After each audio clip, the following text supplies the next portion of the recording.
Hi, Steph. Hi, Chris. Great to see you. Good to see you as well. Welcome. Thank you. There's our chair. Hello, Ed. Good afternoon.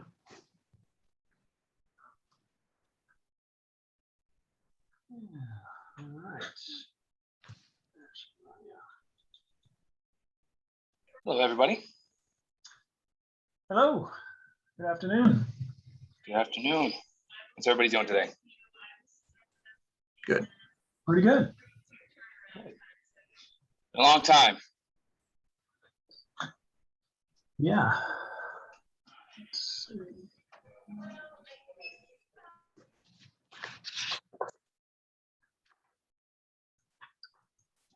Hmm.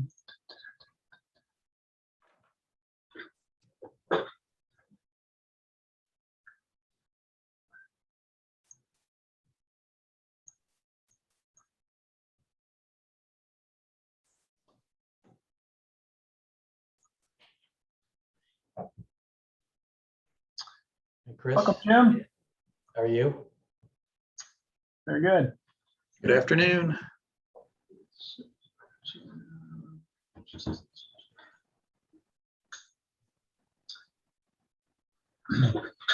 And Stephanie, I have your presentation. Do you want me to advance it, or would you prefer to? You can advance it. That's fine. Okay.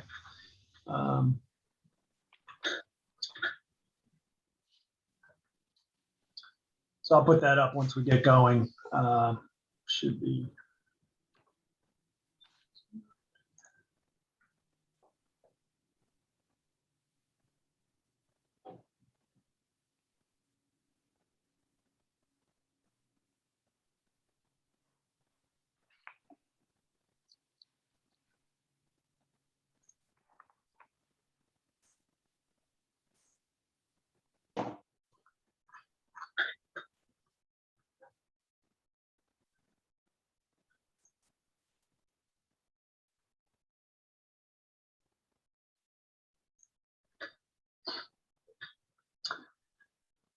Looks like we need one more for quorum to officially begin.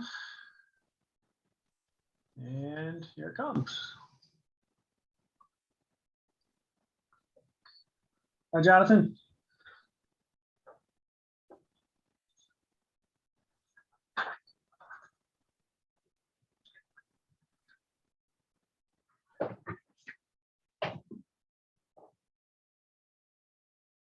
Chris, I'm anticipating Nikki Hastings joining as well. Okay.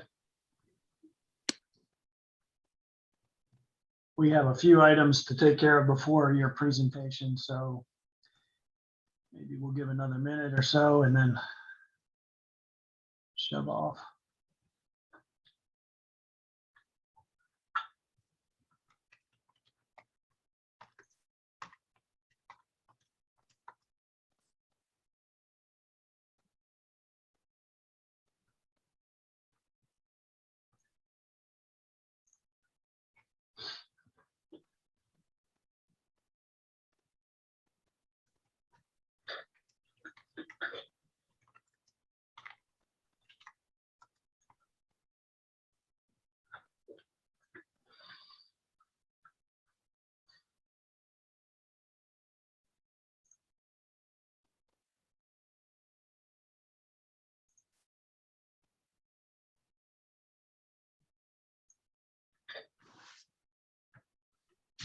Well, Ed, do you want to go ahead and get started? We do have quorum. Okay. I call the meeting to order. So is there anyone from the public wanting to make a comment? If you're in the audience and we have one participant via telephone, you can press *9 to raise your hand. And the authority wasn't expecting a telephone participant. Chris, were you? Not that I'm aware of, no. Okay. There are no hands raised. Okay. We'll move on to the consent agenda. So we have the minutes from the July 13 meeting and the treasurer's reports for June and July. So does Anybody have any questions or anything? Any changes to the minutes?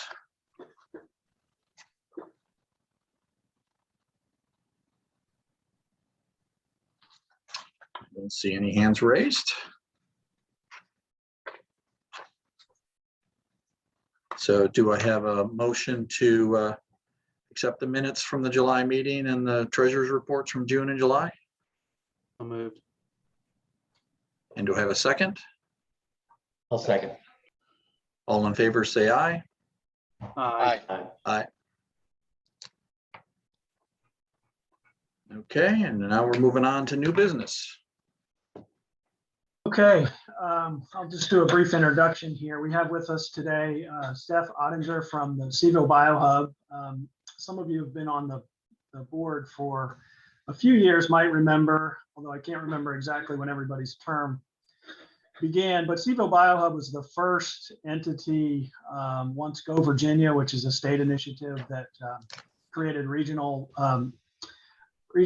buckets of money for economic development purposes in about 2018. CVO BioHub was the first entity to form in response to that effort at the state level, and then come to the EDA and request some support. So we have been a supporter of CVO BioHub from the very beginning of their existence, and they have grown quite a bit, and Steph wasn't on board at that time, but she's now their executive director.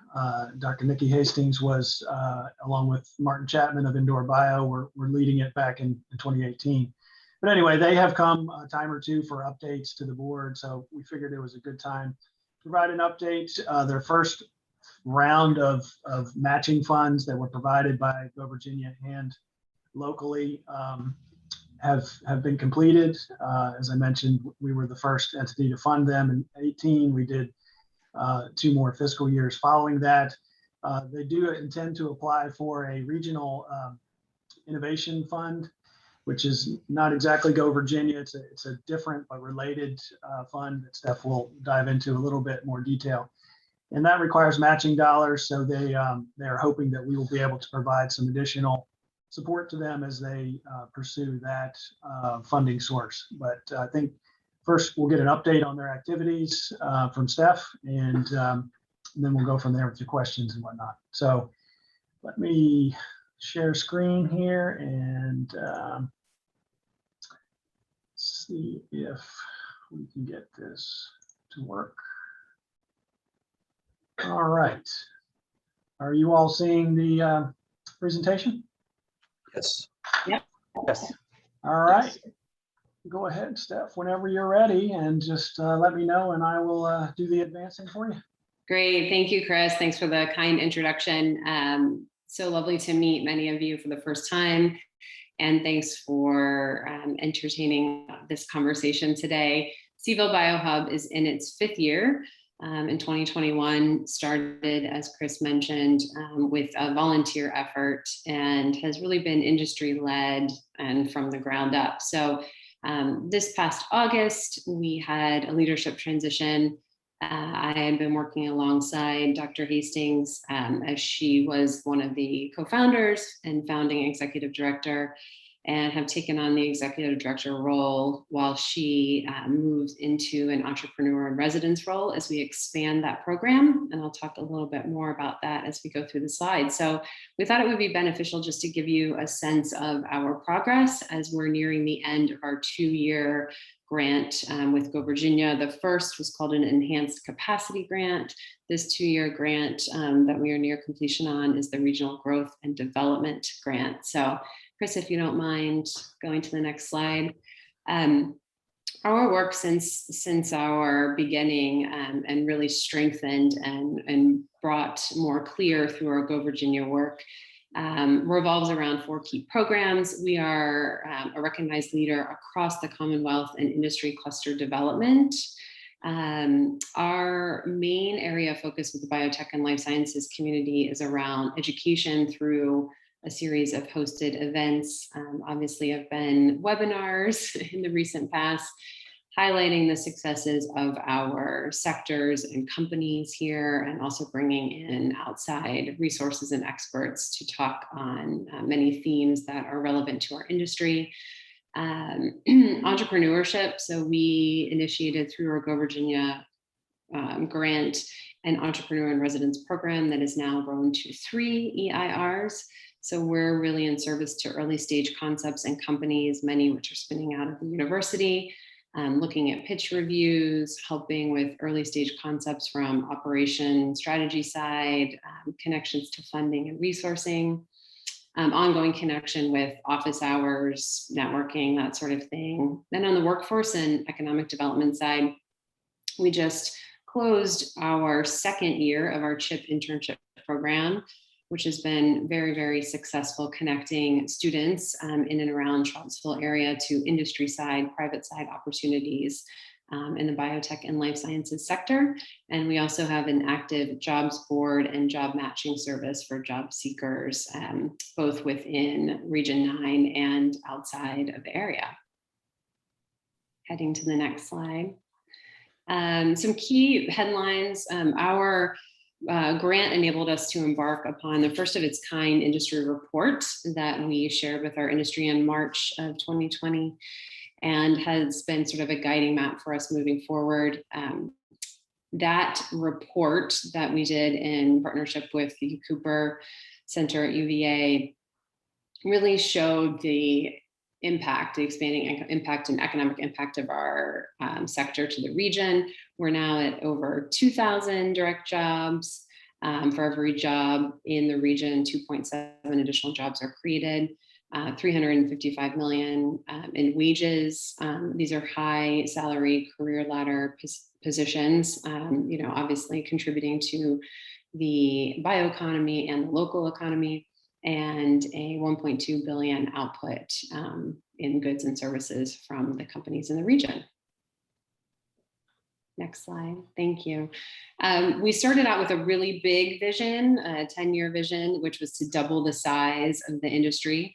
And we had a shorter term strategy that we've refined further, and I was part of that process, focused on 3 key pillars: building community, advancing entrepreneurship, and expanding impact. The expanding impact bubble is really where the bulk of the workforce and economic development work that we do in partnership with your organization and others in the region. That's where that work lies. We're obviously building awareness of the cluster and the opportunities that are here for companies, for talent, attracting talent to the region, and obviously increasing the network capital of our community. But in that expanding impact, we're definitely focused on talent placement and retention, company retention. As those early stage concepts grow, we want to make sure that we can keep them here in Charlottesville. Increasing capital to the region. We have a very established and active local angel and seed network here, and are very interested in attracting a diversity of outside investment to the region and venture capital. And at the end of the day, we're looking to enable the success of companies and sort of break down any barriers or obstacles, particularly at the early stage. Next slide.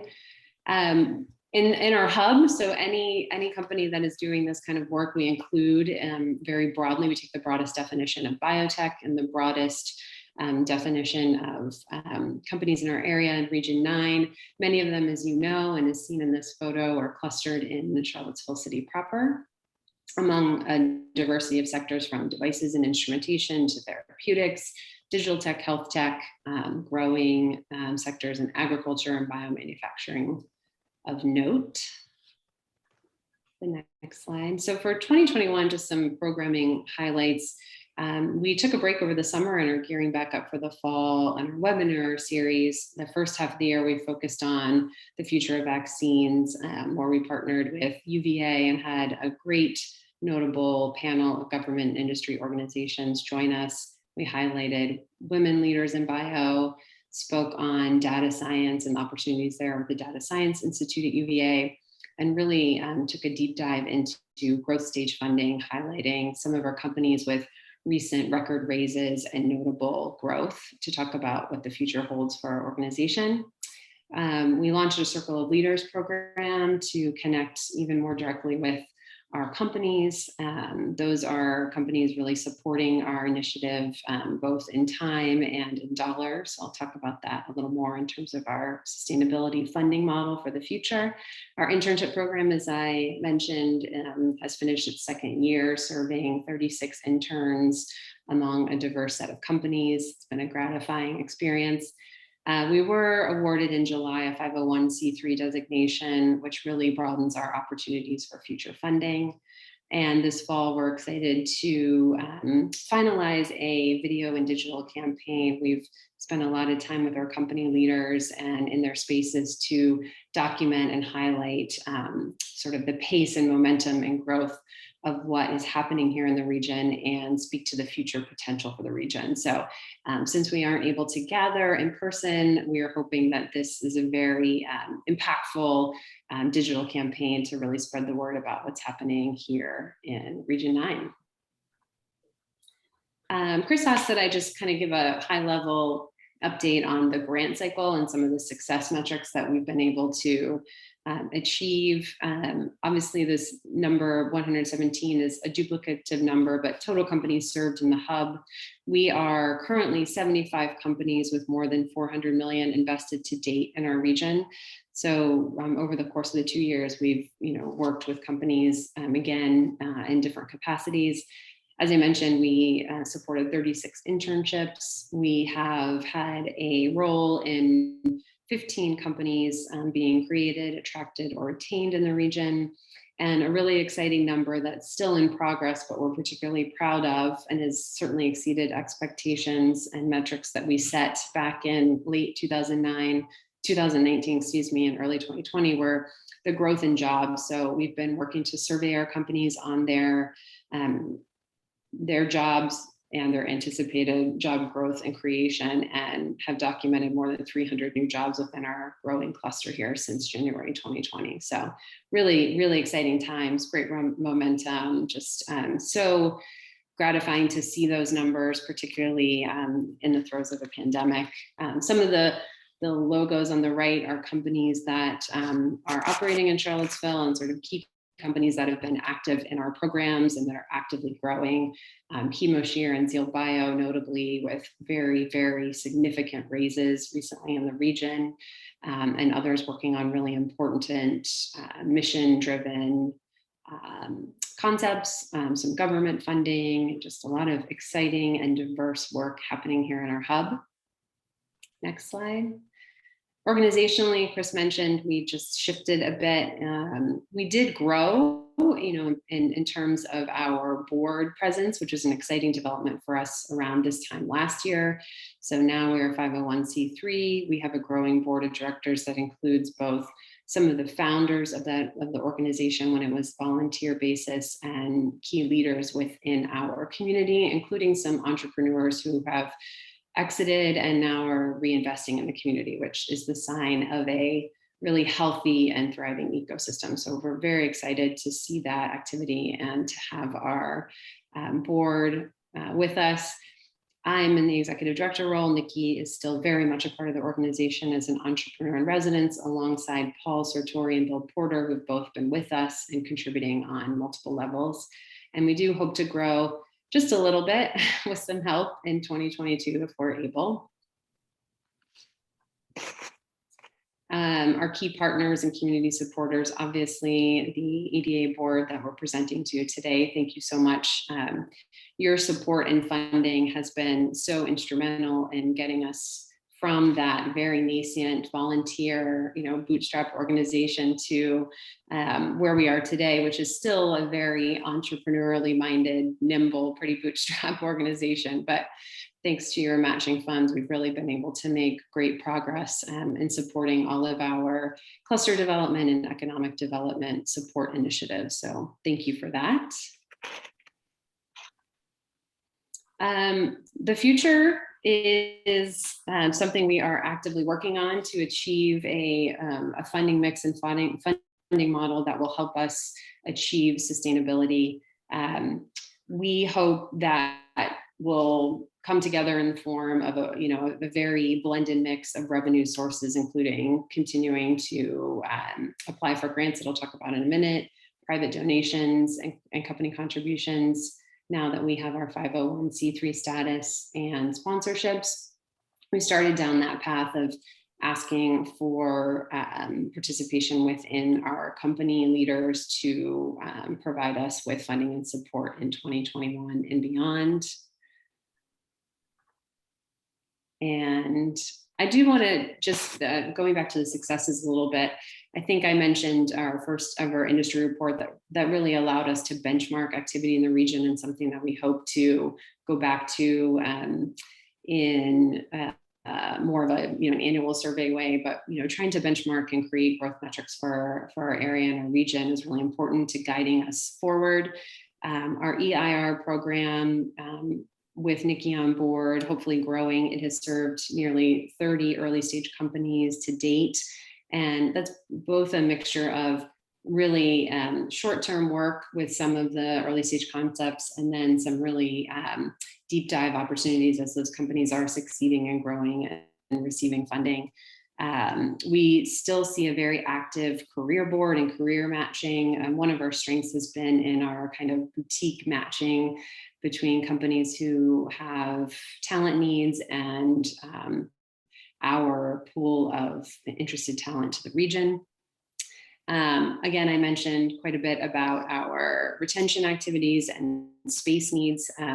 The exploration of a wet lab incubator and potential investors and partnerships there has been, definitely core to the mission of our second Go Virginia grant. And if Nikki's joined the call, she can speak to that a little more if there are questions. We're certainly still trying to figure out and solve for that growing need. That is something that becomes more apparent by the day. And I know, Chris, you talk about that a lot. We connect on that about a lot. So, we're seeing very strong growth in the cluster, and we do need to crack the code there to find out how to identify, allocate, and fund a very specific wet lab need to help our companies grow. And so that's why we're here today. Our next potential source of funding is through the VIPA Regional Innovation Fund grant that's coming out of the CIT. And we are uniquely situated and we're invited as the only entity in the region because of our prior status of receiving the 2 Go Virginia growth funds. We are applying for this Regional Innovation Fund, and it will both serve to provide continuity for CVille BioHub and the work we are doing within our own sector of biotech and life sciences, but it also calls on us to provide a role to be the convener and the central point in connecting our broader entrepreneurial ecosystem here in Charlottesville and Region 9. And so we're really grateful for that opportunity and are working through that application at the moment. And so that is part of our ask today, is seeking $25,000 in funding support to enable our continued work against this grant application. And that has been a funding level that's been approved by our partners in the county. And so we're just so grateful for the time today to speak with you and to share and highlight our successes, and to take any questions you may have about where we are headed.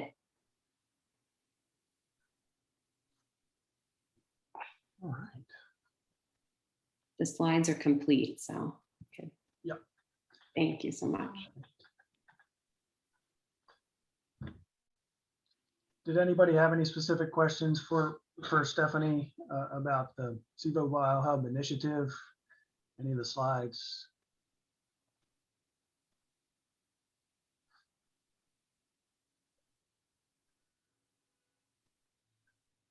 If not, I'll probably stop sharing the slides. And we can go back to our Brady Bunch screen and see everybody. And yeah, we've got a few more. There's welcome, Nikki, and welcome, Jay and Reed. So almost have a full house of board members. Okay, any any thoughts or questions from anybody? I can say that for just a point of history, when Go Virginia started, the board took a strategic initiative to create a matching fund for these type of purposes. And as I mentioned at the outset, CEVO BioHub was the first to take advantage of that with kind of almost a planning grant early on. And when Steph and Nikki reached out about this RIF opportunity, I asked them to structure their request in such a way that it would overlap 2 fiscal years, and in such a way we can accommodate the full amount of the request, with part of it falling in the current fiscal year and then part of it falling in the next fiscal year. From their perspective, they need to show local matching dollars to be eligible for the state monies. And a letter of support indicating such is sufficient at this juncture, and provided the funds will come as promised. So for anybody wanting to know about how that has worked in the past, that is the reason we have these matching funds, and we have used those funds to support entities like CEVO BioHub, the Catalyst Incubation Accelerator Program, Venture Central, and others, and hope to continue doing that going forward to better leverage these funds so that we make sure some of the state dollars end up having local impact. And as you heard from Steph, CEVO BioHub is industry-led, which is somewhat unique. So they kind of stood themselves up and have created kind of a new model in that regard.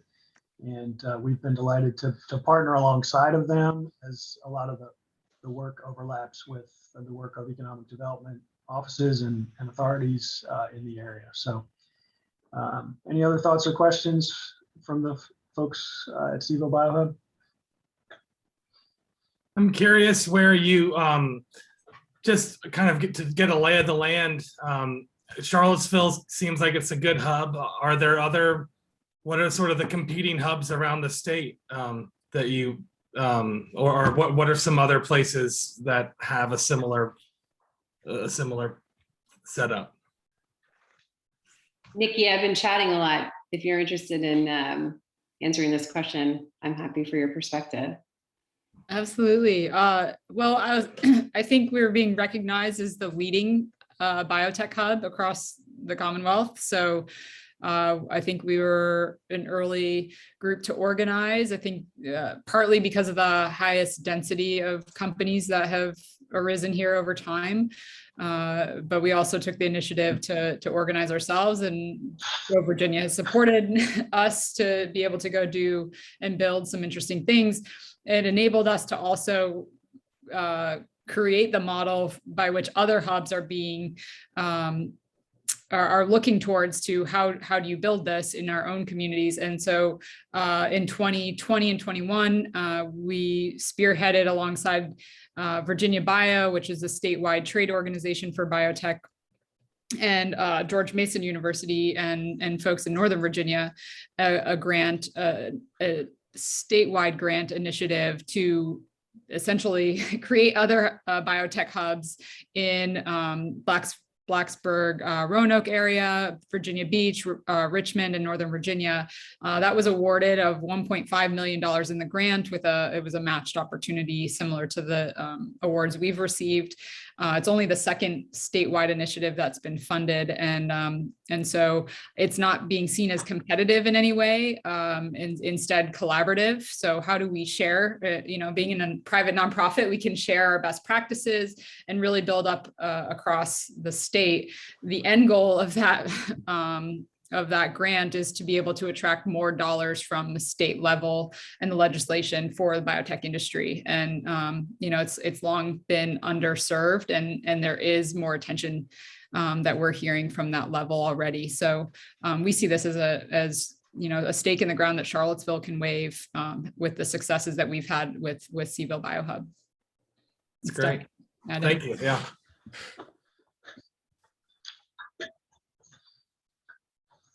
All right. Well, thank you all for joining us today. If there's no other questions from the board, I'll turn it back over to the chair and walk through the rest of the meeting. We'll get you all a letter of support. Hey, Chris, Yeah. And Stephanie, thanks for your presentation. On the last slide where you're looking for the support under the new VIPA grant after the Go Virginia money runs out, has that already come before? I'm relatively new. Has that already come before the board, this board, for approval, or is that still something you're going to come to the board for approval? As So, part of the presentation today. Okay. So yeah, they're requesting today, Jim, but our budget, when our budget's put together annually, we create a line item for match, Go Virginia match. I guess so. I guess my question is, because that's asking for a match under a different grant program, have we seen that grant application? Is it different from, it must be different from the Go Virginia grant, or is it different from the Go Virginia grant?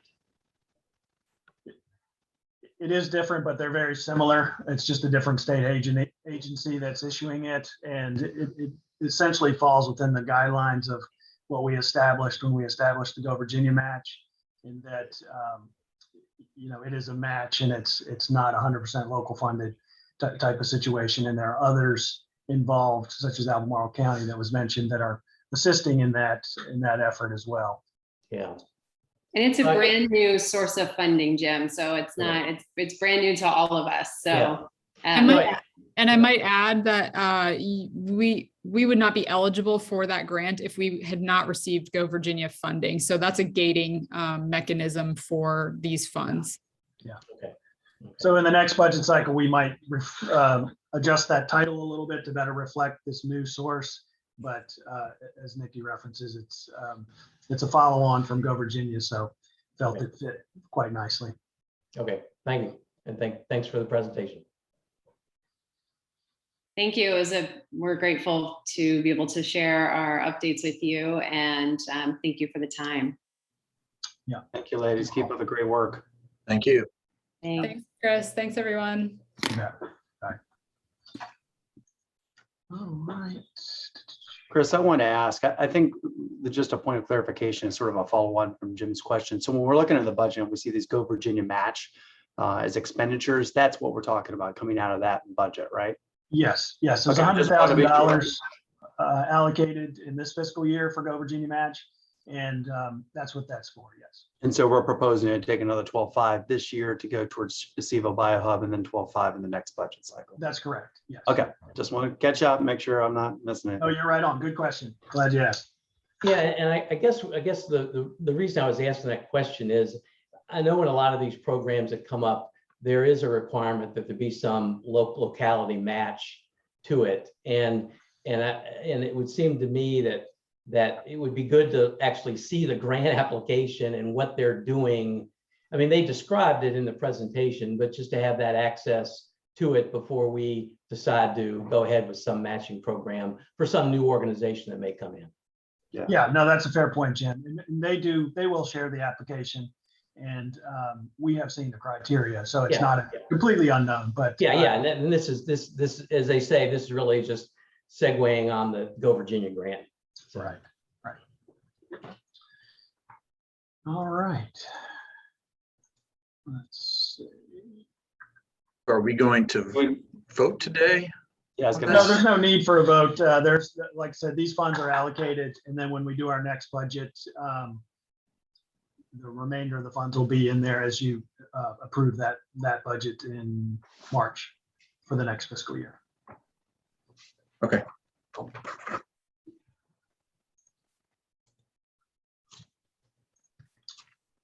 All right. So I guess we're moving on to other business then. Yes. And we have our draft electronic meeting policy. Yes, I included that for you all to see, not to take action on today necessarily. We're still under the local emergency ordinance that requires us to meet virtually as we are. That may or may not end in October. Stay tuned on that. But suffice it to say that given the pandemic, the state has changed some of the allowances for electronic meetings that boards and commissions at state and local level can have. And our attorney has drawn up a draft policy that we probably need to have embedded in our bylaws once we do come out of the local emergency.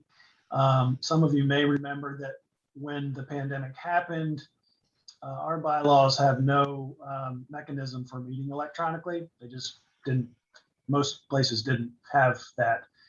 So what we did was we suspended the section that referenced the only in-person meetings. We basically suspended that. And then under the local ordinance, we were allowed to meet virtually. So when we come out of the state of emergency locally, we'll need to unsuspend that section of our bylaws and then most properly replace it with something that would allow us to meet electronically based upon the rules that you see here, which is what's apparently the state has agreed to allow. And so it's not unlimited, and it's not like we can do it all the time. It has to be for special cases, but it does permit video and phone in opportunities, as you can see by reading through it. So wanted you all to see that, have a chance to digest that, and at a future meeting, we would do some housekeeping on the bylaws and adjust that section and add this in.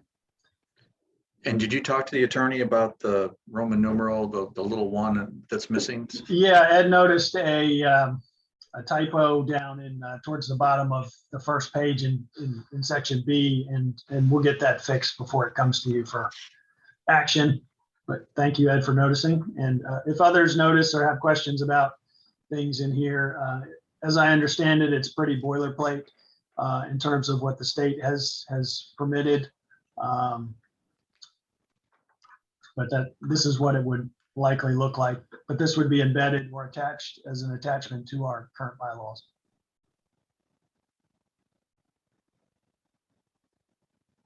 Any other thoughts or questions on that? Chris, is something in this general form being adopted by most boards and commissions of the city that have been meeting? Yes, to the extent that they're like the EDA, they would need something that would permit this. Not all boards and commissions have bylaws and have state enabling legislation, but the ones that do would need to have something like this in order to meet electronically in the future, absent another declaration of emergency. Right. Okay. Thanks. So, good question. It's a bit of housekeeping. And then the other thing I wanted to mention was the St. Anne's Belfield refunding has completed. I'm waiting the final documents.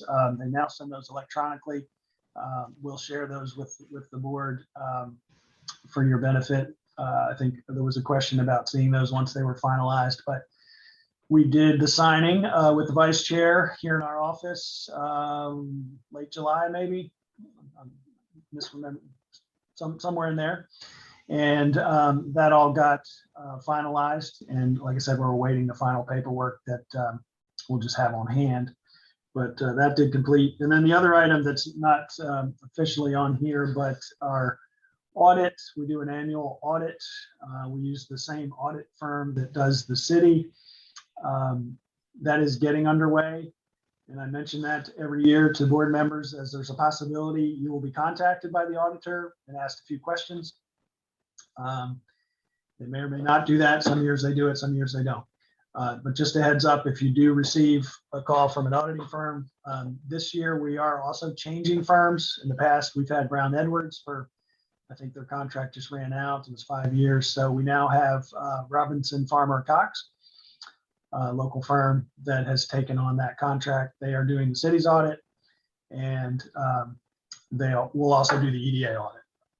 So that work is starting next week or next week or two. They'll be doing field work in our office, and they may or may not want to reach out to chair, vice chair, or other board members. So I defer all questions to Ed. Seems fair. You can try that. Be nice to your auditors. That's all I have to say. Well, that's good advice coming from an auditor. So anyway, just heads up that could occur likely in the month of October. And if we are become aware that it's actually going to happen, we'll let you know, and maybe let you know who might be contacting you. But just be aware that could occur. And that's all we had today. Thank you for a full attendance.